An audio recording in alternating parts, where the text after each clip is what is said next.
नमस्कार दोस्तों, क्या आप जानते हैं कि आपके और मेरे टैक्स का लगभग 3 लाख करोड़ रुपए हर साल केवल रासायनिक उर्वरकों पर सब्सिडी देने में खर्च होता है।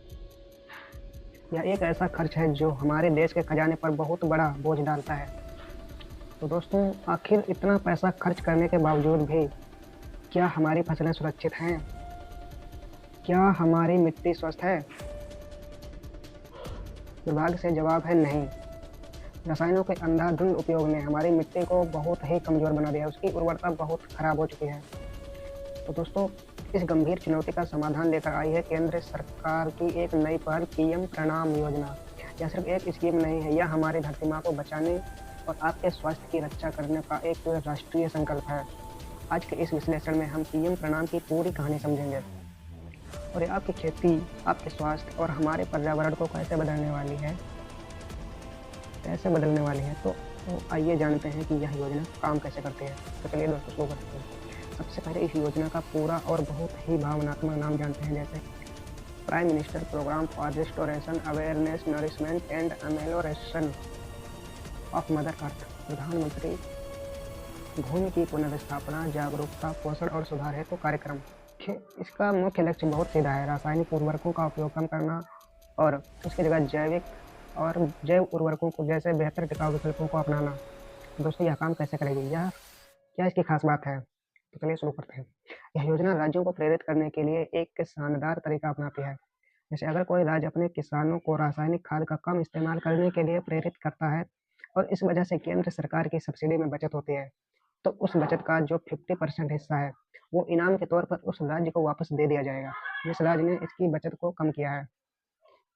जो राज्य ने इसके उपयोग को कम किया है, राज्य इस इनामी राशि का उपयोग कहाँ करेंगे? वे इसका इस्तेमाल जिला स्तर पर जैविक खाद बनाने की यूनिट लगाने, किसानों को ट्रेनिंग देने और जागरूकता फैलाने में करेंगे। यह एक विन विन सिचुएशन है: केंद्र का खर्च कम और राज्य को इनाम, ताकि वह मिट्टी को बेहतर बनाने में निवेश कर सके। तो दोस्तों, पीएम प्रणाम क्यों सफल हो सकता है? इसके 3 बड़े कारण हो सकते हैं जो हम सबसे सीधे जुड़े हुए हैं। पहला है nano urea, bio fertiliser, organic खाद के ग्राफ।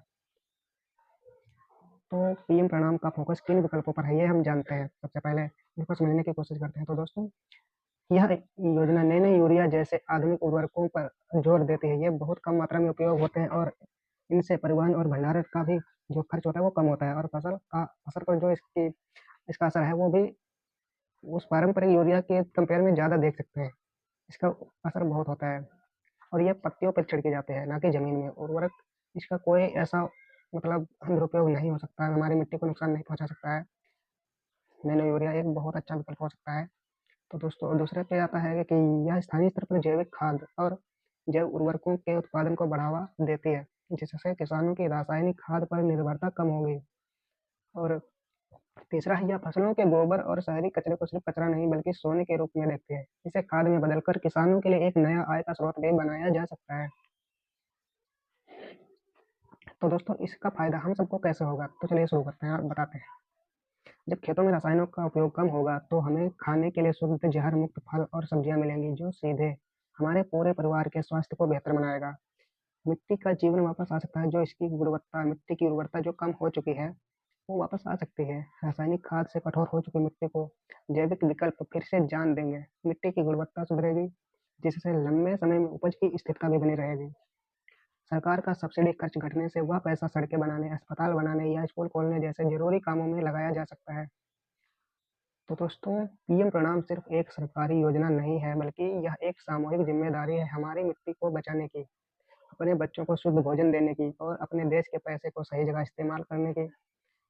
तो आपकी भागीदारी क्या बनती है? अब आपकी भागीदारी है, अब आपकी बारी है। आपको लगता है कि आप पीएम प्रणाम योजना वास्तव में हमारे किसानों को रासायनिक खाद से छुटकारा दिला पाएगी? तो दोस्तों, आप अपने क्षेत्र में कौन सी जैविक खाद का उपयोग देखते हैं?